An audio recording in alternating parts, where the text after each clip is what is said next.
Je suis tellement content ce matin, c'est fou. Je suis heureux, je suis bien. C'est une magnifique surprise. On est rendu à Elva.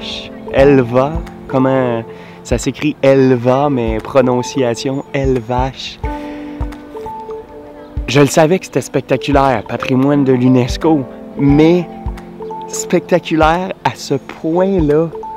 Juste pour vous donner une petite idée, c'est le système de fortification doublé de douves sèches le plus immense de la planète. Et là, je marche sur le rempart, mais des remparts, il y en a partout. C'est juste incroyable. La ville est entourée par des fortifications doublées en forme d'étoile. C'est plus récent que les forteresses qu'on a vues dans le passé, là. Mais c'est immense. La ville est quand même très grosse. Et là, ben, je fais le tour. Puis je suis content parce que c'est probablement ma dernière visite au Portugal. Demain, je dois retourner à Lisbonne. Fait que je trouve que ça finit bien. Ça finit très bien. Plutôt nuageux, mais regarde, ça, c'est pas grave. Puis des deux bords de la ville, il y a deux promontoires, il y a deux montagnes, une plus petite que l'autre, et il y a d'autres forteresses qu'on va aller voir, bien sûr, cet après-midi. La ville en tant que telle, ben, c'est tout pacté, une maison, une sur l'autre. Et les façades de maisons, je vous dirais qu'elles sont un petit peu défraîchies et qu'elles demanderaient un petit coup de peinture, mais rendu là, on n'a rien à dire. Je continue à faire le tour complet de la ville pour voir de quoi ça a l'air un peu partout. Cheers!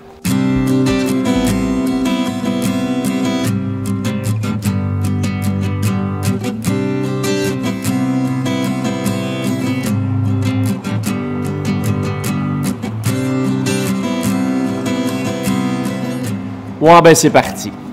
On part à la découverte d'une cité hors du commun. Une cité qui a été le site d'une construction titanesque, des fortifications hors normes, d'une place forte imprenable.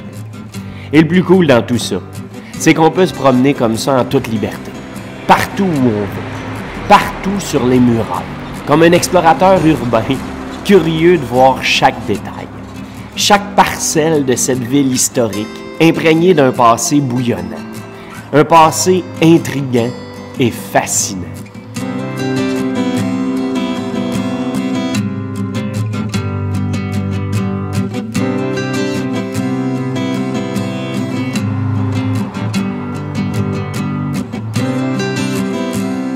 À cause de sa position frontalière avec l'Espagne, la ville garnison d'Elvache a dû construire des fortifications de manière extensive sur plusieurs années, du 17e au 19e siècle.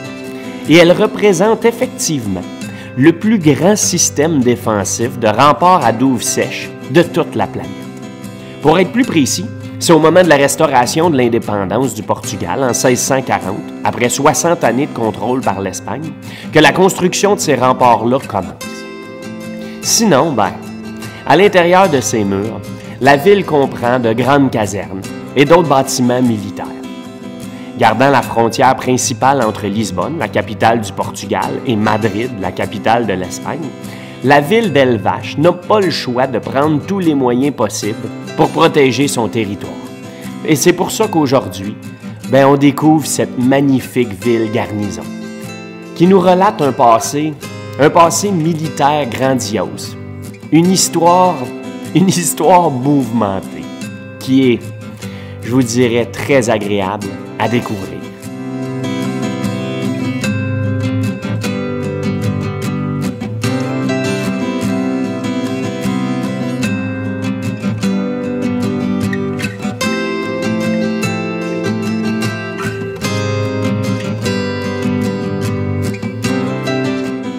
Elvache vient de l'arabe al-Bash. Elle est située à seulement quelques kilomètres de la citadelle espagnole de Badajoz. Et c'est une importante place forte qui est encore aujourd'hui entourée par ses remparts. La ville a été occupée par les Maures d'Afrique pendant plusieurs siècles. Les belles maisons blanches nous rappellent cette époque. Et c'est seulement autour de 1230, 100 ans après Lisbonne, que les Portugais ont repris le contrôle de l'endroit pour ensuite résister à plusieurs attaques espagnoles, comme celle de Philippe II au 16e siècle, qui tentait d'annexer le Portugal. Et en 1801, quand sous la pression de Bonaparte, les Espagnols voulurent contraindre le pays à fermer ses ports aux Anglais.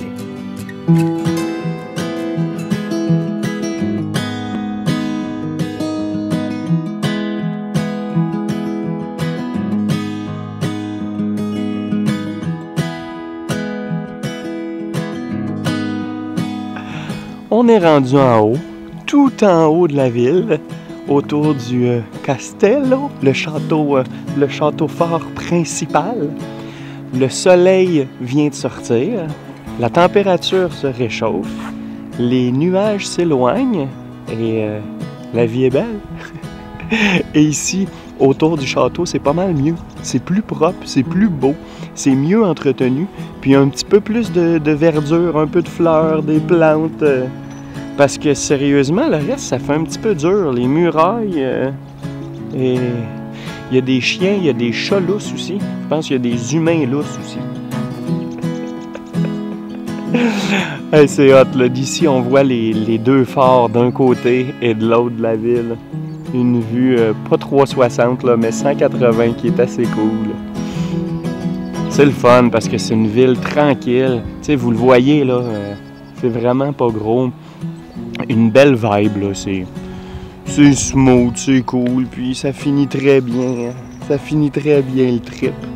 Et moi, je pense même aller m'arrêter à un restaurant pour déjeuner, ce que j'ai pas encore fait dans les 2 semaines que j'ai passées ici. Je suis toujours à manger sur le pouce un peu, là. Et je pense que je vais prendre un café. Un café. Ah, ça va être bon.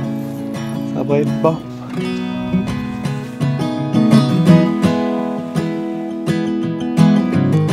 Le centre historique, avec son château, ses murailles subsistantes et ses bâtiments religieux, ça montre qu'Elvache s'est développé à l'intérieur de 3 villes fortifiées successives, entre le 10e et le 14e siècle, puis qu'elle a été incorporée aux grands travaux de fortification qui ont marqué la période de la guerre de restauration portugaise, de 1641 à 1668, lorsqu'une grande diversité de bâtiments militaires ont été construits pour servir son rôle de garnison. En plus des fortifications, on retrouve de chaque côté de la ville 2 forts extérieurs emblématiques et qui sont bien installés sur les collines environnantes. Celui de Santa Luzia, construit entre 1641 et 1687, et celui de Notre-Dame de Grassa, construit plus tard, entre 1763 et 1792. Ils ont été construits pour répondre au développement d'une artillerie de plus longue portée. Puis, ils protégeaient encore mieux la ville d'Elvache, bien installée au sommet de leur colline. Notre visite se poursuit. On a sorti des fortifications principales de la ville, et là, on est au sud, dans un des forts qui protégeait cette ville-là, qui était déjà pas mal assez protégée, je trouve. Mais bon, c'est le fort Santa Luzia, qui date du 17e siècle. Ils ont commencé la construction en 1641, quand les Portugais ont repris le contrôle de leur pays, parce que c'était les Espagnols qui gouvernaient le Portugal depuis 1580. C'est pendant la guerre de restauration. Là, je suis en train de marcher dans une des douves sèches là, qui protégeait l'entrée au fort. Encore en forme d'étoile, très bien protégée. Rien à dire. Je pense pas que je m'essayerais pour rentrer là. Hey, c'est très, très hot.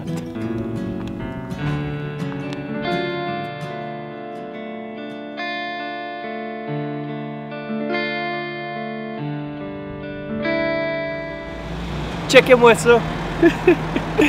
Checkez-moi l'aqueduc qui est grandiose. Sérieusement, là, 4, 5, 6 étages de haut qui se dirige directement vers la ville. Il est long de 7 km vers l'ouest et dans le temps, il a été terminé en 1622 Puis dans le temps, c'est cet aqueduc-là qui amenait l'eau au centre de la ville, à la fontaine principale.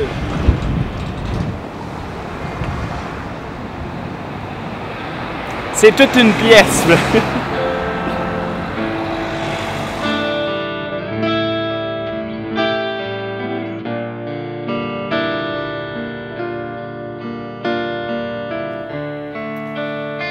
C'est quand même assez spectaculaire d'observer la plus grande ceinture de remparts du pays. 4 km percée par 3 portes principales. Et comme si c'était pas assez, la ville est aussi célèbre pour son aqueduc, un des plus longs d'Europe, avec ses 8 km de long, ses 30 mètres de haut et ses 843 arches. L'aqueduc d'Amoreira, une merveille architecturale construite entre 1498 et 1622, et qui permettait de résister à un très long siège.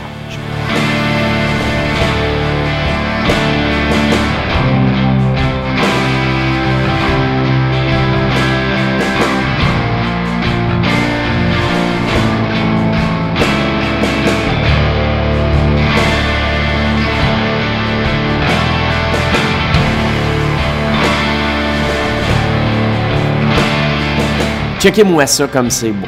Regardez-moi ça, les paysages débiles autour. D'ici, j'ai une vue d'ensemble de tout ce que j'ai exploré aujourd'hui. Je suis capable de mettre en perspective la grandeur, l'ampleur de la place. Et c'est ça que j'aime, de monter en hauteur pour pouvoir admirer une ville. On s'installe tranquillement, on lit un peu, et on fait juste contempler les environs, la tête dans la lune, le regard scintillant, avec un sourire de liberté. C'est vraiment agréable.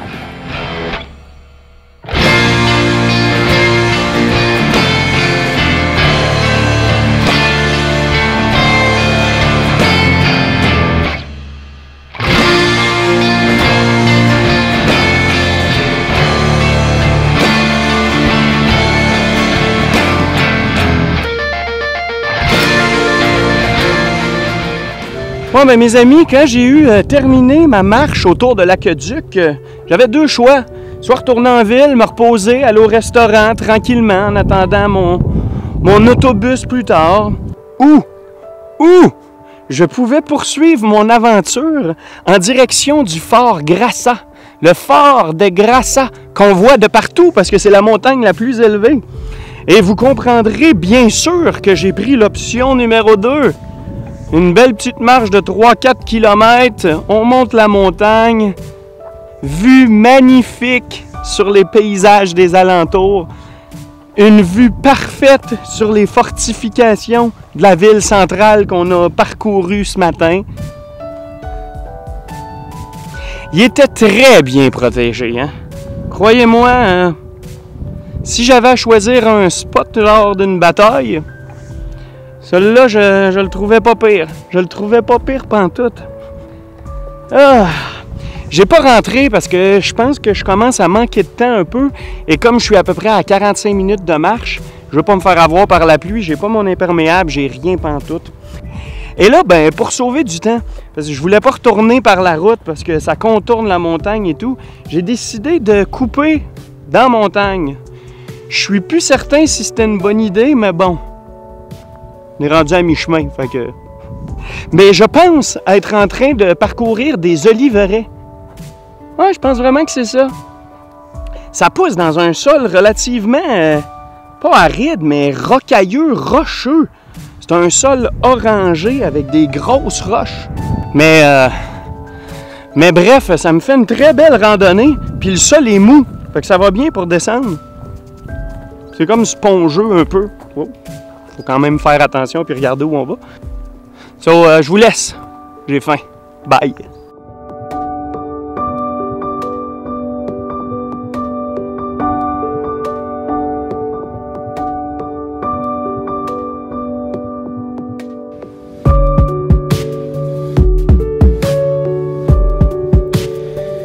Ouais, c'est pas mal la fin de ce magnifique voyage. Elvache, c'était ma dernière ville à découvrir. Tantôt, je retourne à Évora et demain, on se dirige à Lisbonne pour 2 dernières journées. Je m'en vais rejoindre mon ami japonais Mr. K, avec qui je vais passer mes derniers moments. Puis, je peux vous garantir que c'était tout un trip. Un super trip de fou, où j'aurais vraiment apprécié chaque instant, savouré chaque moment.